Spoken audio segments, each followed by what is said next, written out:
원형골에 정착한 건 2년 전의 일이다.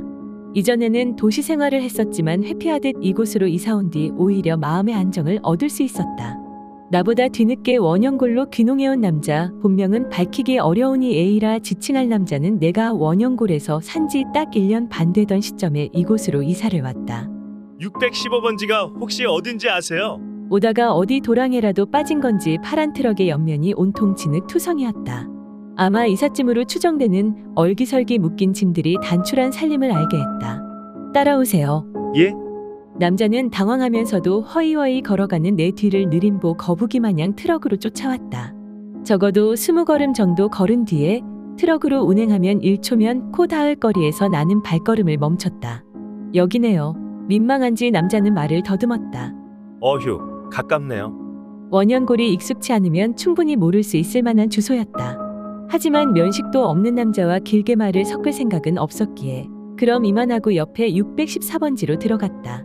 이장님의 딸인 비는 새로 들어온 이방인을 꽤 마음에 들어했다. 일단 고1의 눈으로 보기에 할머니, 할아버지들만 가득한 원형골에서 그나마 A는 젊은 축에 속했고 A와 내가 지붕을 맞대고 나란히 산다는 점에 근거해 어떻게든 엮어보려는 눈치였다. B의 행동이 귀엽기는 했지만 그저 그뿐이었다. 이전에 도시에서 살 때 나는 고양이를 잃었다. 청해색의 러시안 블루는 애교가 많으면서도 소심했는데 조용한 성격답지 않게 타인에게는 상당히 적대적인 모습을 보이곤 했다. 그때 나는 한창 어려움을 겪고 있었다.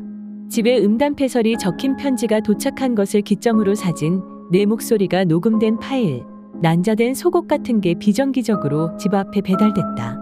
결론적으로 범인은 직장 상사였다. 큰 충격이었다.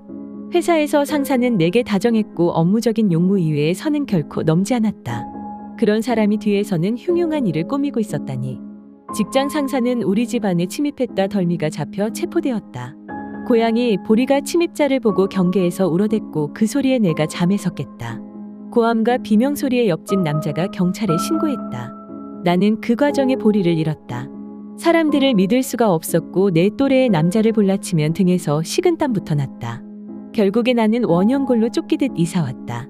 대인기피증은 시간이 흘러 조금 나아졌지만 내게 호감을 보인다 해서 쉽게 마음을 열 생각은 없었다. 반년이 흘렀을 때 남자는 내가 성격이 원래 이러려니 여기는 모양이었다. A는 속이 좋았다. 그래서 아직 어린 B의 말에도 이리저리 휘둘리고는 했다. 하루는 텃밭에 심기 위해 이장님 댁에 부탁한 모종을 A가 경운기 뒤에 실어 운반해왔다.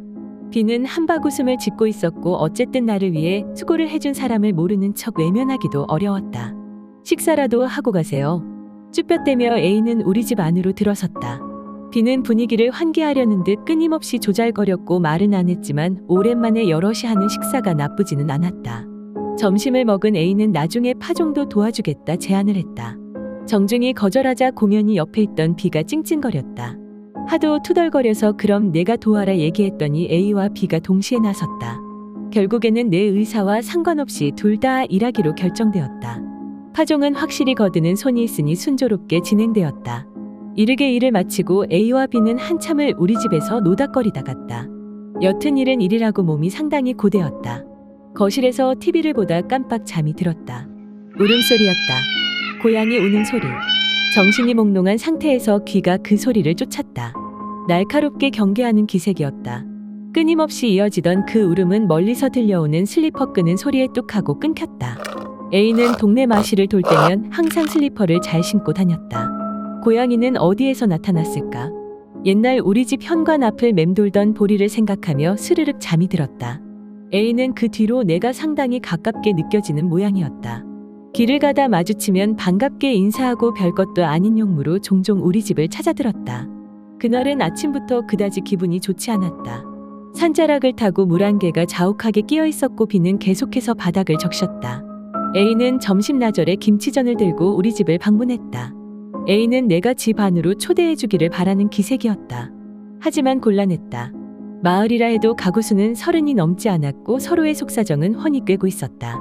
B가 함께 있을 때라면 모를까 A 혼자는 곤란했다. 나는 A가 들고 있던 쟁반에 전을 옮기고 그 위에 과일을 담아 건넸다. A는 나가지 않고 여전히 미적댔다. 심지어 어둑해서 켜놓은 형광등을 보더니 갈아야 되지 않겠냐고 참견을 했다. 나는 강경한 어조로 A를 몰아냈다. A의 얼굴이 순간 굳었지만 얼마지 않아 다시 미소를 띄었다. A를 보낸 오후에는 청소를 했다. 공기는 눅눅했고 환기를 해도 습한 공기만 들어찼다. 꿉꿉해서 샤워를 하고 늦은 저녁까지 TV를 봤다. 다시 고양이 소리가 들린 건 그때였다. 잠에 취해 들었던 과거와는 달리 이번에는 정신이 멀쩡했다. 나는 찢어지는 고양이 소리가 왠지 보리의 울음소리와 흡사하다는 생각이 들었다. 끝이 들리는 가는 소리는 보리가 울 때의 특징이었다.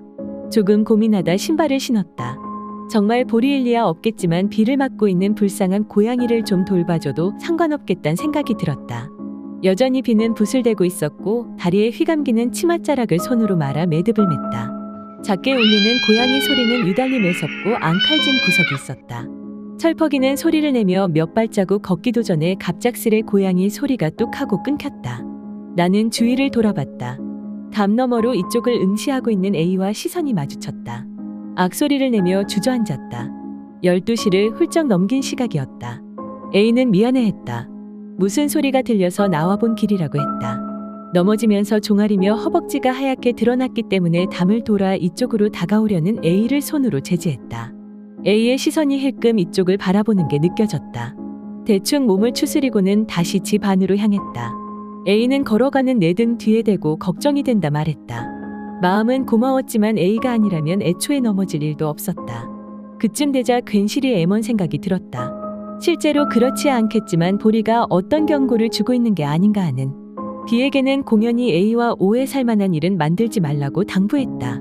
B는 조금 서운한 눈치였지만 종래에는 내 말에 수긍했다. 문제는 그 말이 A에게도 흘러간 것이었다. 우리 집에 가자는 A의 말을 B가 만류하다 실수로 내 뜻이 전해진 모양이었다. 그 뒤로 A는 내게 직접적으로 다가오지는 않았다. 하지만 한 번씩 멀찍이서 시선이 느껴졌고 또 가끔은 내 주위를 빙빙 돌기도 했다.